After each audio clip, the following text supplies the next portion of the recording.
Party legal cell కన్వీనర్గా ఈరోజు బాధ్యత కూడా ఇవ్వడం జరిగింది.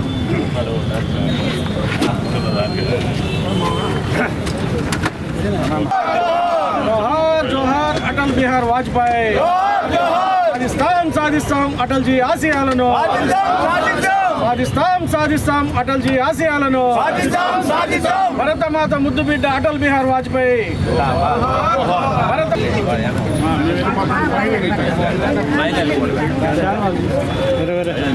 మన మాజీ ప్రధానమంత్రి భారతరత్న అటల్ బిహారీ వాజ్పేయి గారి 100వ జయంతి సందర్భంగా ఈరోజు మనం ఇక్కడ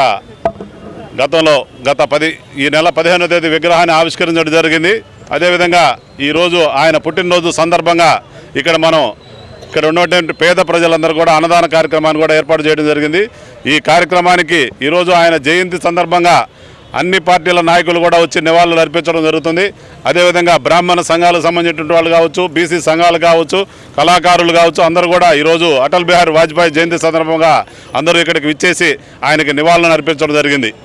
ఏదైతే అటల్ బిహారీ వాజ్పేయి గారు ఉన్నారో ప్రధానమంత్రిగా ఆయన మొదటిసారి ఎక్కినప్పుడు ఒక్క ఓటుతో ఓడిపోయే పరిస్థితి ఉన్నా కూడా ఈ రోజున్నటువంటి రాజకీయాలకు అతీతంగా ఆయన ఆ రోజు ఒక్క ఓటును కూడా కొనుగోలు చేసే పరిస్థితి, ఆర్థికంగా చాలా మంది ముందుకు వచ్చి మేము ఆ ఒక్క ఓటుని కొంటామని చెప్పినప్పటికి కూడా దానిని ఆయన తృణప్రాయంగా అది నాకు వద్దు, అది ఏదైతే నిజాయితీగా కావాలన్నటువంటి వ్యక్తి అటల్ బిహారీ వాజ్పేయి గారు. అదేవిధంగా అటల్ బిహారీ వాజ్పేయి గారు ప్రధానమంత్రి రాజీవ్ గాంధీ ఉన్నప్పుడు ఆయన ఆరోగ్యం పరిస్థితి సరిగా లేనప్పుడు ఆయన చూపించుకోలేని పరిస్థితిలో ఉన్నారన్న విషయాన్ని ఆ రోజు ప్రధానమంత్రి అయినటువంటి రాజీవ్ గాంధీ గ్రహించి ఆయనని ఫారిన్ పంపించి ఫారిన్లో ఆయనకి వైద్యంని ఏర్పాటు చేసి ఆయనకు కూడా కనీసం తెలియదు. అక్కడికి వెళ్ళి ఆయన ఎయిర్పోర్ట్లో దిగిన వెంటనే వైద్యులందరూ కూడా మిమ్మల్ని పరీక్ష చేయాలని చెప్పి తీసుకెళ్ళి అక్కడ ఆపరేషన్ చేసి ఆయన తిరిగి పంపించినటువంటి వైనం ఏదైతే ఆయనకి ఆ విషయాన్ని చెప్తే ఆయన చేసుకోవడం ఉద్దేశంతో ఆ రోజు రాజీవ్ గాంధీ గారు ఆ విధంగా చేయడం జరిగింది. అదేవిధంగా అటువంటి నిజాయితీపరుడు అటల్ బిహారీ వాజ్పేయి గారు.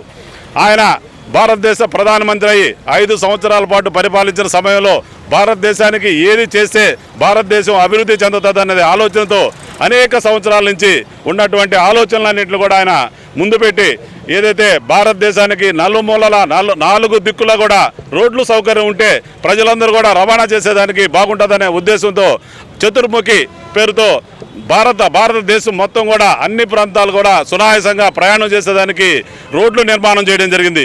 ఈ రోజు మనకు నెల్లూరు పక్కన ఉన్నటువంటి 4 లైన్ల హైవేని మనం చూస్తే అది ఆ రోజు వాజ్పేయి గారి ఆలోచనలతో వచ్చింది. అదేవిధంగా ప్రతి